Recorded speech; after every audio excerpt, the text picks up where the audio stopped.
Bonjour, on est le 18 février 2019. Voici une question qui est posée. À quelles conditions la somme de plusieurs entiers impairs est-elle paire?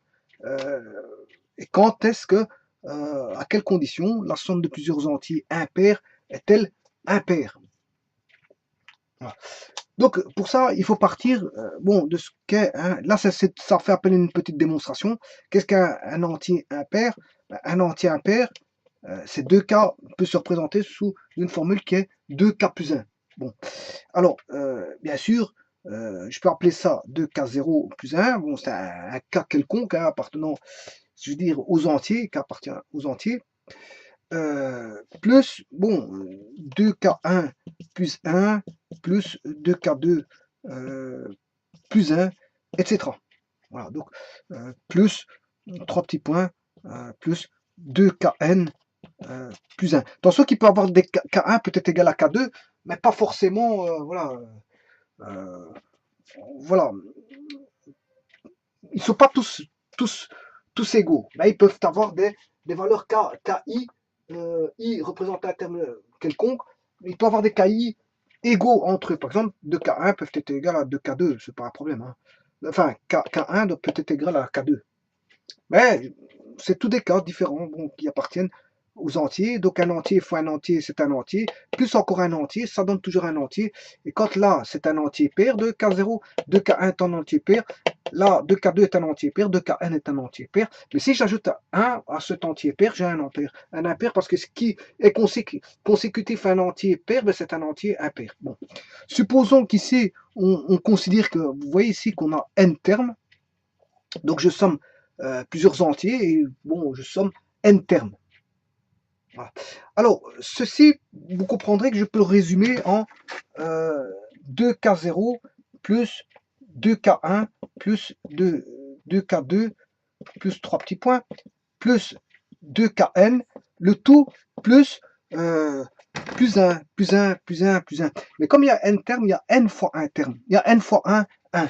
Donc il y a n fois la valeur 1. Puisque en fait on somme n fois la valeur 1, donc ce qui revient à multiplier n fois 1. Donc ça se résume à ceci. Bon, encore que je peux mettre 2 en évidence ici, ce qui fait 2 fois K0 plus K1 plus K2 plus 3 petits points plus Kn, le tout plus une fois n, ce qui fait n. Hein. Je multiplie là n que la multiplication, une fois n, ça fait n. Voilà. Donc, ce qu'on sait que peu importe les valeurs K0, K1, K2, Kn, bon, qui appartiennent bien sûr aux entiers, voilà, ils appartiennent aux entiers, hein, eh bien, ce fameux 2K0 plus K1 plus K2 plus Kn sera toujours pair. Il sera toujours pair. Parce que, pourquoi? Peu importe s'il est pair ou impair à l'intérieur, le K0 plus K1 plus K2 plus Kn est pair ou impair, on s'en fout. Mais si je multiplie par 2, il est d'office pair. Voilà. Alors, quand est-ce que la somme sera paire? Mais si on a n termes. Si on a n termes, mais n étant pair, une valeur paire plus une valeur paire, ben on a une valeur paire. Voilà, donc, il sera, on aura une valeur paire si on a une valeur n qui est paire. Le résultat sera pair. Maintenant, le résultat sera impair si, bien sûr, le n est impair. Parce que ceci est toujours pair, parce que la somme des KI, hein, je peux appeler ça la somme des KI, je peux appeler ça somme des K, hein, pas besoin d'appeler I, hein, puisque je peux appeler ça directement K égale à 1 jusque N. Ouais, ici j'avais pris quoi que j'avais pris. Ouais, je pourrais appeler ça à place de K. Je peux K, ouais. AI. Je peux appeler ça AI parce que j'ai K0. Ouais, donc je peux appeler ça KI. K indice I. Avec l'indice I qui partirait en 0. De cette manière-là, j'aurais K0, K1 jusque N.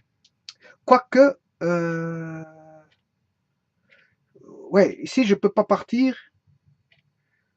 Ouais, je préfère appeler ça K1 pour éviter un décalage. K1, 2K2, voilà, 2K3. Voilà, sinon ça, je risque d'avoir quelque chose qui n'est pas très bon. Voilà, et là, 2Kn. Voilà. Donc le i, il démarre ici en... Enfin, il débute. On n'est pas il démarre, mais il débute en 1. Donc j'aurai 2K, K1, 2K1, plus 2K2, plus 2K3, plus 2K... Voilà. Et là, quand on a ça, on a vraiment, par exemple, si je dis 2, j'ai 2 termes. Parce que si j'avais pris K0, si je dis 2, j'ai 3 termes. Voilà, on a un décalage. Alors pour éviter ce décalage-là, je préfère débuter, je veux dire, la 10 à 1, plutôt qu'à 0, pour éviter un décalage avec, voilà, comme ça, si je dis 3, si j'avais le 0, si j'avais dit 3, ben j'ai 1, 2, 3, 4 termes. Or, je dis 3, 3 c'est un pair, mais j'ai un nombre pair de termes. Bon, alors, pour éviter ce problème-là, dans ma démonstration, je considère que quand je dis 1, ben, c'est 1, quand je dis 2, voilà, c'est...